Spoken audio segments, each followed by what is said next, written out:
Hi everyone, welcome to our channel. So Immu game start చేశాడా అనిపించింది, ఎందుకంటే ఫామ్లోకి వస్తున్నాడు. ఇమ్ము పక్కా టాప్లో ఉంటాడు అనిపిస్తుంది. కరెక్ట్గా ఆలోచించాడు, కరెక్ట్గా పాములు కదుపుతున్నాడు. ఇక్కడ భరణి గారికి అన్యాయం చేశాడా అంటే అది ముందు నుంచి ఒక 1 వీక్ బ్యాక్ నుంచి తనుజ పైన భరణి పైన బ్యాక్ పిచ్చింగ్ కంటిన్యూస్గా చేస్తూనే ఉన్నాడు ఇమ్ము. సో నచ్చట్లేదు నాకు గొడవ కూడా అయింది రీసెంట్గా. మొన్న ఒక రోజు పొద్దున అదే తండ్రి కూతుర్ల గురించి ఒక గొడవ అయితే తనుజాని అంటాడు, మీ అమ్మాయి మా అమ్మాయి అనుకో అని చెప్పేసి ఆర్గ్యుమెంట్ కూడా అవుతుంది. అలాగే ఆపరేషన్ భరణి అన్నట్టుగా ఇమ్ము స్టార్ట్ చేసేసాడు. సో రాముని కాపాడాలన్న ఉద్దేశం కాకుండా భరణిని పంపించాలన్న ఉద్దేశమే మేబీ ఎక్కువ ఉండిందేమో అని నాకు అనిపించింది. కానీ అక్కడ నాకు సార్ కూడా క్వశ్చన్ చేయలేదు, ఇప్పుడు నేను సేవ్ చేస్తే ఇంకోరు వెళ్ళిపోతారా సార్, మరి ఇంకోరు ఓటింగ్ పరంగా వెళ్ళిపోతారా, లేకపోతే సేవ్ అవుతారా అని ఏమీ అడగలేదు. జస్ట్ నువ్వు పవర్ అసలు ఎవరికి యూజ్ చేస్తావంటే రాముకి. అక్కడ క్వశ్చన్స్ ఏమీ లేవు, డైరెక్ట్ అటాక్ చేసేసాడు. మరి మేబీ అనిపించిందేమో వెళ్ళిపోతాడు అన్నట్టుగా. మళ్ళీ అక్కడ రీజన్ కూడా సరిగా చెప్పినట్టు అనిపించలేదు నాకైతే. ఫస్ట్ 2 వీక్స్ ఉన్న గేమ్ తర్వాత లేదు, కానీ రాము కూడా 2 వీక్స్ నుంచి ఆట లేదు కదా, కానీ స్ట్రేట్ ఫార్వర్డ్గా మాట్లాడుతున్నాడు, బాగుంటున్నాడు అని చెప్పేసిండు. సో అది కొంచెం ఎందుకంటే ఆ కోపము అది ఉంది. మళ్ళీ భరణి గారు కూడా ఏదైనా నీ దగ్గర పవర్ ఉంది కదా, ఏదైనా సేవ్ చేయాల్సి వస్తే సేవ్ చేయి అని అడిగినా కూడా అక్కడ ఇమ్ము కన్విన్స్ అవ్వలేదు. కానీ ఫామ్లోకి వచ్చాడబ్బా, కానీ ఇలా రైవల్రీ క్రియేట్ అవ్వాలి. ఎందుకంటే 5 వీక్స్ నుంచి నామినేషన్స్లో లేడు, నామినేషన్స్లోకి వస్తేనే ఆ ఓటింగు అదంతా పెరుగుతుంది, ఓట్ బ్యాంక్ అనేది. నామినేషన్స్లో పడకపోతే ఒకవేళ వచ్చినా వెళ్ళిపోయే అవకాశాలు చాలా ఉంటాయి. ఇది చాలా మందిలో కూడా చాలా మంది విషయాల్లో కూడా జరిగింది అనమాట మనకి ఇలా వెళ్ళిపోవడం అనేది. సో ఇమ్ము కరెక్ట్గా వెళ్తున్నాడు. తనుజాకు కూడా బిట్టల లడ్డు ఇచ్చింది కూడా అందుకే, అంటే తనుజాతో కూడా రైవల్రీ అవ్వాలి అన్నట్టుగా చూసినట్టు అనిపించింది నాకు. సో స్ట్రాంగ్ కంటెస్టెంట్ అని ఇమ్ముకి అర్థమైంది. ఇమ్ము టాలెంటెడ్, ఇమ్ము చాలా ఆలోచిస్తాడు. సో అక్కడ బిట్టర్గా అది తినిపించిండు, లడ్డు తినిపించినప్పుడే నాకు అర్థమైపోయింది. ఇంకా ఖచ్చితంగా ఈయన గేమ్ ప్లాన్ చేస్తున్నాడు ఖచ్చితంగా అనిపించింది నాకు. సో ముందుకు వెళ్తాడు. ఇలా ఉంటేనే ఎందుకంటే బయట నుంచి ఎప్పుడు పాజిటివిటీ, గోల్డ్ స్టార్ ఇవన్నీ ఇచ్చేసరికి ఆయనకు పాజిటివిటీ, ఆయనే బ్యాక్ ఎండ్ కంటెంట్ ఏమీ రావట్లేదు, అది బ్యాక్ పిచ్చింగ్ చేసింది కూడా ఇవ్వట్లేదు.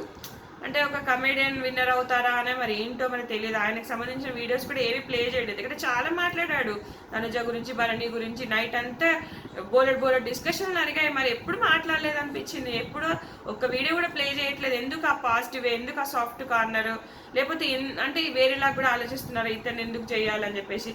మరి తనుజకి పవన్ కళ్యాణ్కి ఎందుకు వీడియోస్ ప్లే చేశారంటే వాళ్ళు గెలవాలనే ఉద్దేశమే కదా. ఇప్పుడు పవన్ కళ్యాణ్కి బ్యాడ్ ఏంటి, చేతులేయడం. తనుజ గురించి కూడా బ్యాడ్గా ఏమనుకుంటున్నారు, నాన్నగారి బంధం, ఈ బంధం, ఇవన్నీ తెలుస్తున్నాయి ఆమెకు కూడా. సో వాళ్ళకి ఎందుకు చూపించాడా అంటే మీరు అర్థం చేసుకోండి. ఇక్కడ ఇమ్ముకి ఎందుకు చూపించట్లేదు అనేది కూడా అర్థం చేసుకోండి అనిపించింది. సో హైపర్ అది ఇచ్చిన హింట్స్తో కూడా ముందుకెళ్తారా, ఎందుకంటే చాలా హింట్స్ వచ్చాయి, నువ్వు విన్నర్ రేస్లో ఉన్నావని. కళ్యాణ్కి కూడా నీకు మాస్క్ మ్యాన్ ఏం చెప్పాడు, మాస్క్ మ్యాన్ నువ్వు తనుజను జాగ్రత్తగా చూసుకోమని, మొత్తం చూసుకోమని చెప్పలే కదా. అన్ని హింట్స్ వచ్చేసాయి, ఆల్మోస్ట్ హింట్స్ వచ్చేసాయి. అయితే పవన్ కళ్యాణ్ నువ్వు దూరం అవుతాడా, తనుజ అయితే పవన్ కళ్యాణ్ సేవ్ చేసిందని చెప్పొచ్చు.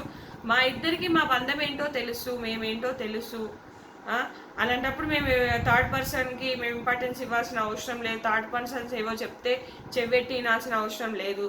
సో మాగే మేము ఆడుకుంటూ వెళ్తాము. అప్పుడు భరణి గారితో కూడా అదే అంటది, అందరు బంధాలు అంటే మీరు ఎందుకు ఫీల్ అవుతున్నారు నాన్న, అది మన ఆట, మన ఇష్టము, మనం ఆడదాము, వాళ్ళ కోసం మనం మార్చుకున్నట్టు అయిపోతాము కదా అని. అక్కడ కూడా ఎవరో ఏదో చెప్పారని తను మార్చుకునే రీతిలో లేదప్ప. చాలా టాలెంటెడ్. తనుజ కూడా గేమ్ స్టార్ట్ చేసిందనే చెప్పచ్చు.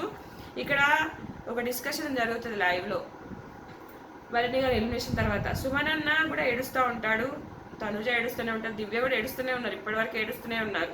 అయితే తనుజ మళ్ళీ బ్యాక్ వచ్చేసి సుమన్తో మాట్లాడుతుంది. అన్న సుమన్ అన్న మీకు ఏం ప్లాన్ చేసి వచ్చారన్న, మీకు ఎందుకంత ఫ్యాన్ బేస్ అక్కడ. నాకు సార్ మీ గురించి చెప్తుంటే అక్కడ బయట నుంచి సౌండ్స్ వస్తున్నాయి, మీకు అంత ఫ్యాన్ ఫాలోయింగ్ బాగా ఉంది, సో మీరు గేమ్ మార్చుకోండి అని చెప్తుంది ఆ అమ్మాయి. అంటే బ్యాక్ చుట్టూ ఉన్న విషయాలు కూడా అబ్జర్వ్ చేస్తుంది ఆవిడ.